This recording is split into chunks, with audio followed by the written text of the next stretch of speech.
என்ன ஆலிம்ஷா, உங்களை ஜும்மாவில் காணல? அருக்குலா மீன் வாங்கணும், அதுக்குன்னே டவுனுக்கு போனேன். வார வழியில் மோட்டார் பைக் பஞ்சர் ஆச்சு. ஊர் கராஜ் வரைக்கும் தள்ளிக்கிட்டே வரவாகிட்டுது. அதனால் ஜும்மாவும் தவறிட்டுது. அது சரி, இன்றைக்கு ஜும்மா பயன் எப்படி? சொல்லி வேலில்லை. குர்ஆன் வசனங்களும் ஹதீஸ் வசனங்களும் நெருப்பு மாதிரி. சுத்த தமிழ்ல வேசினது அந்த மாதிரி. பொதுவா சொல்வதெண்டா சூப்பர் பயான். எனக்கு தவறிட்டுதே. இன்னைக்கு ஜும்மா பயானுக்கு என்ன தலைப்பு ஹாமிது? கடைசி முட்டும் விளங்காதது அது ஒன்று மட்டும் தான் ஆலிம்ஷா. நான் வரட்டா?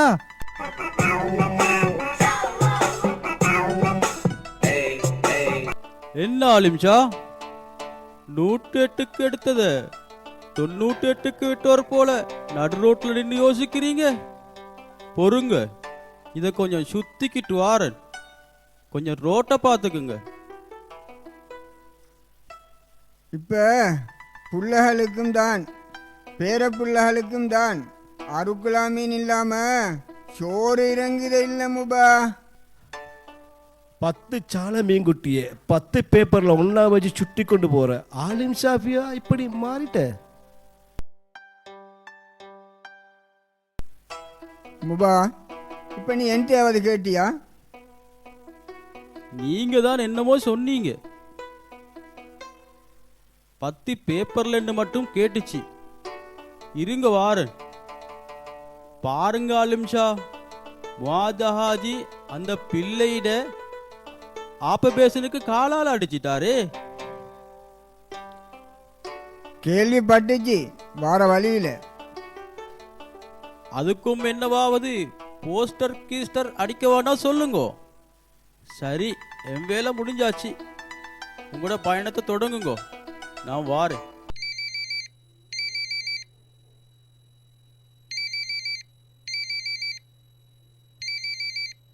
சொல்லுங்க தோர.